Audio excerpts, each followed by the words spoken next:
नमस्कार। कभी सोचा है कि खरबों छोटे छोटे आवेशों से बनी किसी चीज का विद्युत क्षेत्र कैसे मापते हैं? यहीं पर भौतिकी की एक बहुत ही स्मार्ट अवधारणा काम आती है और वो है सतत आवेश वितरण। तो असली दिक्कत ये है। आप देखिए, असल दुनिया में किसी भी चीज पर खरबों आवेश होते हैं। जरा सोच कर देखिए, एक धातु की छड़ पर हर एक इलेक्ट्रॉन को गिनने की कोशिश करना। अरे ये तो लगभग नामुमकिन है।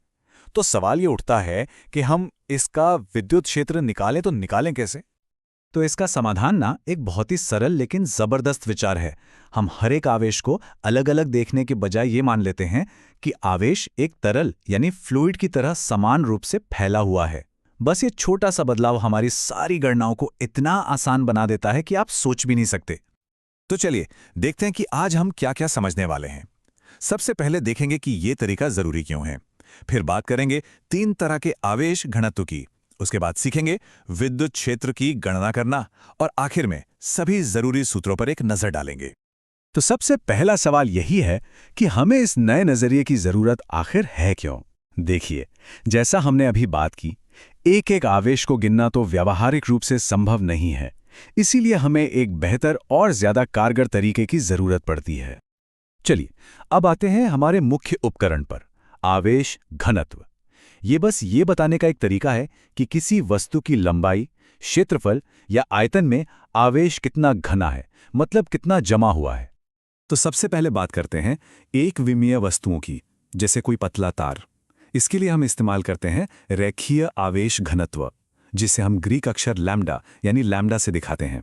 इसका सीधा सा मतलब है कि तार की प्रति इकाई लंबाई पर कितना आवेश मौजूद है।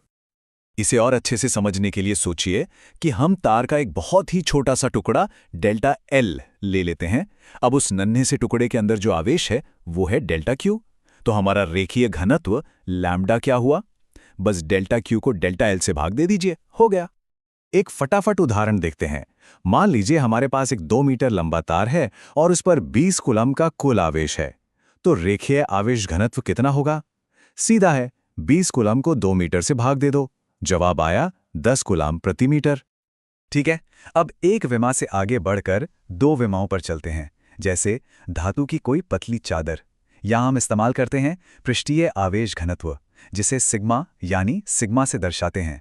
ये हमें बताता है कि सतह के प्रति वर्ग मीटर क्षेत्रफल पर कितना आवेश फैला हुआ है।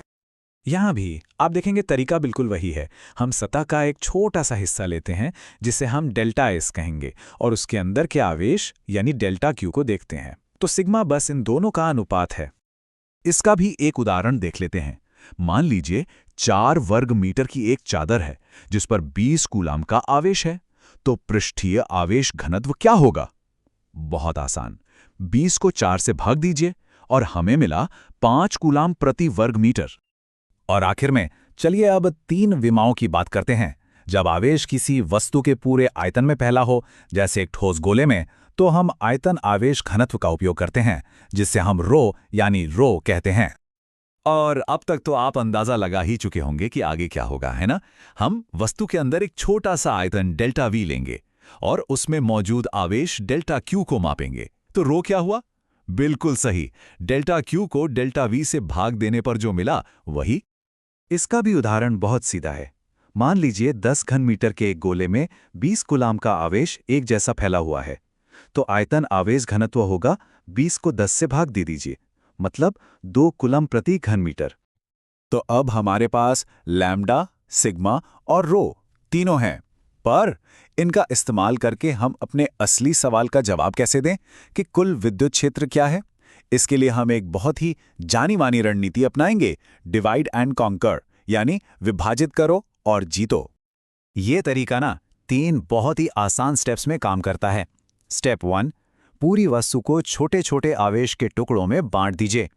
स्टेप 2, कूलॉम के नियम का इस्तेमाल करके किसी एक छोटे से टुकड़े से निकलने वाला विद्युत क्षेत्र पता लगाइए। और स्टेप 3, उन सभी छोटे छोटे क्षेत्रों को उनकी दिशा का ध्यान रखते हुए एक साथ जोड़ दीजिए। बस हो गया।